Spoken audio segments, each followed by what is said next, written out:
6 o'clock, convene the meeting. This is a public hearing. And we're going to talk about our budget and rate increase at this public hearing. I see one person from the public who's not. Do you wish to speak at the public hearing? No, I do not. Okay, you're certainly welcome to. Thank you. All right, then we'll start right off. We do have a quorum here, please. Pam, if you're going to make a presentation, away we go.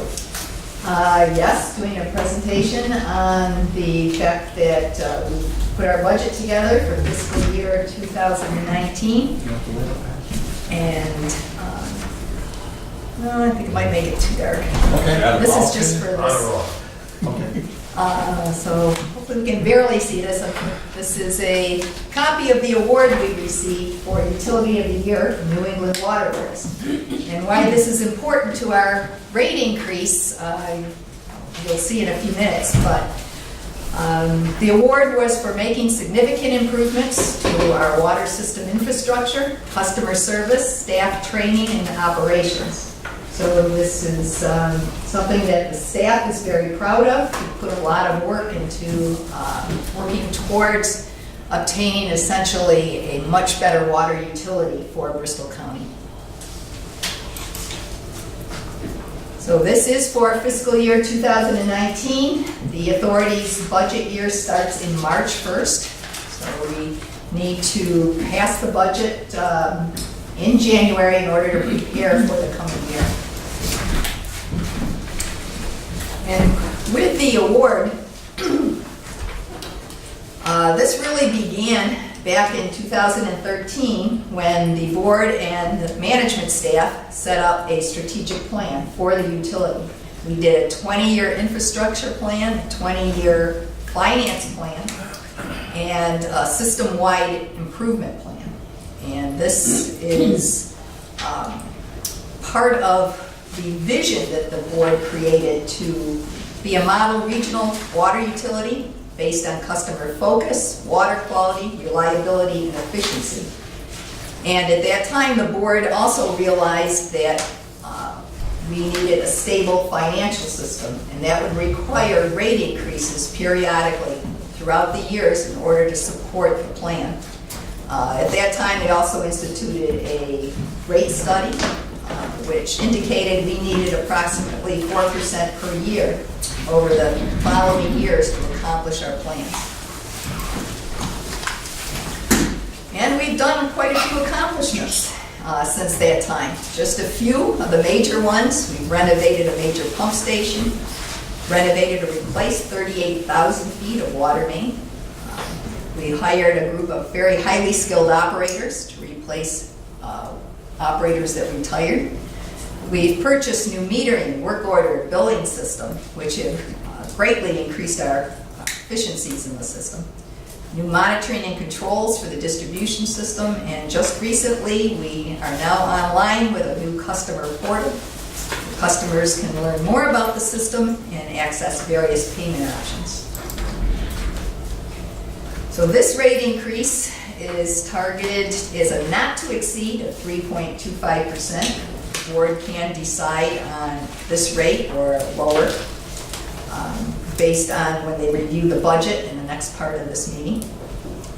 But based on our strategic plan, this amount will finance infrastructure projects that are coming up, reserves for future rate increases, and unfortunately we're still seeing some reductions in demand, which reduces the amount of revenue that we receive.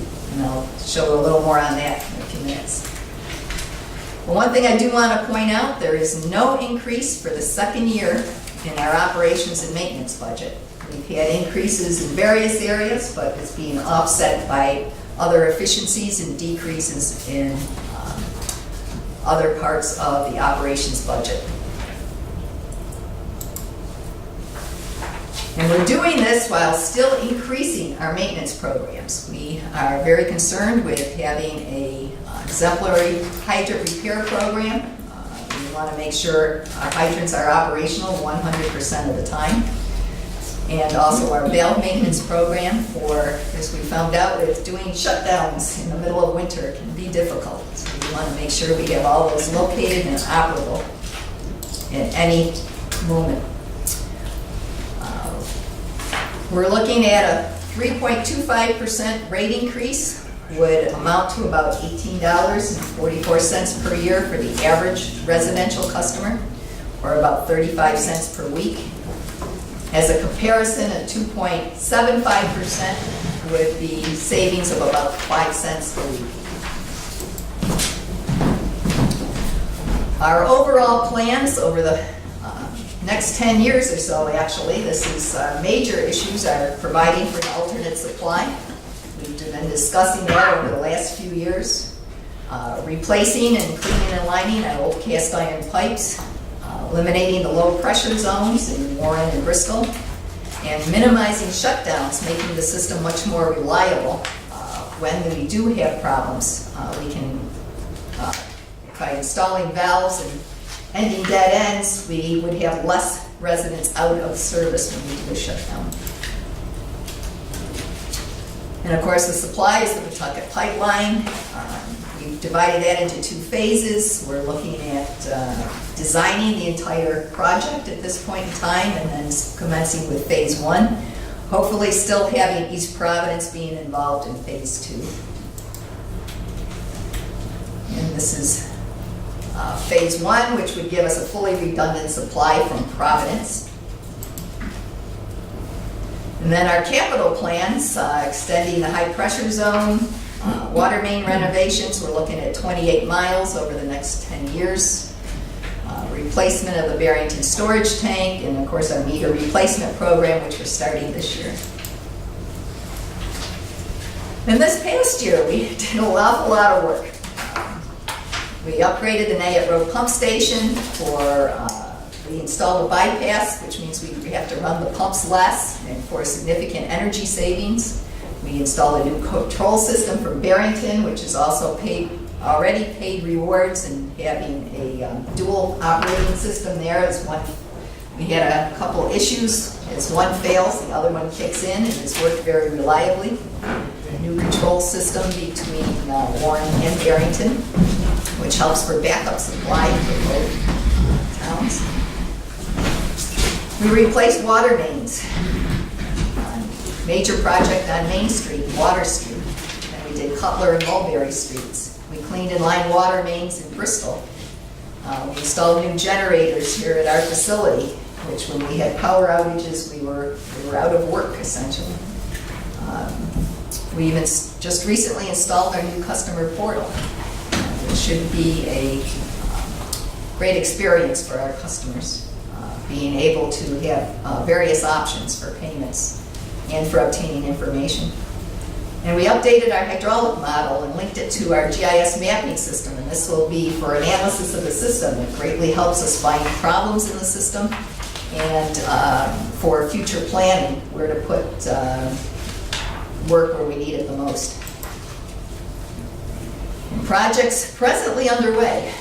Construction of the Metacom pump station, that's for expanding the high pressure zone and replacing the old station. Design of the Pawtucket pipeline. We're also working on replacing a water main under the bridge on Child Street. It's a very old main. It's the only supply to the eastern end of Warren. We've working with the DEM and Save the Bay to remove the upper Kickamuit Dam. Actually, that's to provide better migration for fish and wildlife, and also to remove the liabilities of having a dam that we don't need. And the installation of the new meter system will be beginning this year. This is the Metacom pump station, early last month. This was early this month, and already the roof and windows and doors are in. So they're moving right along with this project. We're trying to get it enclosed so they can now do the work inside. Proposed bond payment schedule. This is how do we pay for all these projects that we've been doing. We've predominantly used bond funds. We've been gradually paying off our old bonds, which has left us room for new ones. So what we're doing in this period is putting money into a cash infrastructure reserve so that in the future the cash can be used to start lowering these amount of bond debt service payments that we would need to continue the infrastructure plan. We set a limit of $5 million in debt service is something that would be reasonable overall to keep the rates relatively low and keep us on that schedule of less than 4% per year. And by managing the reserves into the future, we're looking at taking this out another 10 years. But these are existing bonds we have presently, and the green will be new bonds for the future. So we've already planned that into our budget schedules. Unfortunately, we are still seeing decreases in demands and consumptions, which means less sales. Our costs are predominantly fixed, so we do need to include some of our rate increase for lost sales. And I kept it short and sweet. Again, tying this into, we think we're getting towards our goal of a reliable, high-quality system, and I think this just helps show that we're being recognized for the work we put into the system. Any questions on the presentation? Let's go right then to the capital budget.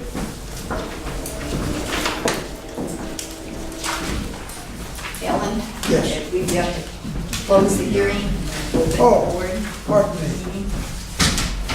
Yes, well, they have to, can't start our meeting till 6:15. So we'll take either we'll close the hearing, again, no comment from the public, so we'll close the hearing officially. Close the hearing. Second. Second, it is closed, and we'll take a break for another 2 minutes till we start our meeting at 6:15.